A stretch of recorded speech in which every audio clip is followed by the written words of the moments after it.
Hello mga ka-hair fairy! For today's video, isa na namang hair transformation ang gagawin ko. For today's ganap nga po ay may tutuparin tayong pangarap para maging isang tunay na Disney princess. Kaya naman mga ka-hair fairy, tutukan ninyo. Heto nga at bumabiyahe na ako papunta sa bahay ng ating client. Super bait nga nito dahil siya na mismo nag-initiate na i-book ako ng taxi papunta sa bahay nila. Medyo na-late na nga pala ako ng mga oras na ito mga ka-hair fairy. Heto nga pala yung buhok ng ating client na gagawin for today's video. Sa mga puntong ito nga ay ina-analyze ko na ang buhok ng ating client. Medyo matagal na nga daw po nung huli siyang nagpagawa ng kanyang hair. At para naman sa ganun matupad na ang pangarap niya maging isang tunay na Disney princess, heto at sumaklolo na ang nag-iisang hair fairy. Organic keratin with cellophane nga pala ang gagawin natin sa buhok ng ating client na ito.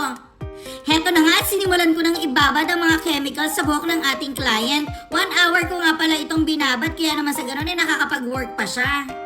At habang nakababad na nga rin po ito mga ka-hair fairy ay nag-lunch na nga po muna kami para naman sa ganun ay may energy kami dahil medyo matagal nga po itong gagawin natin. At after 6 hours of total process nga po mga ka-hair fairy, eto na po ang magandang resulta.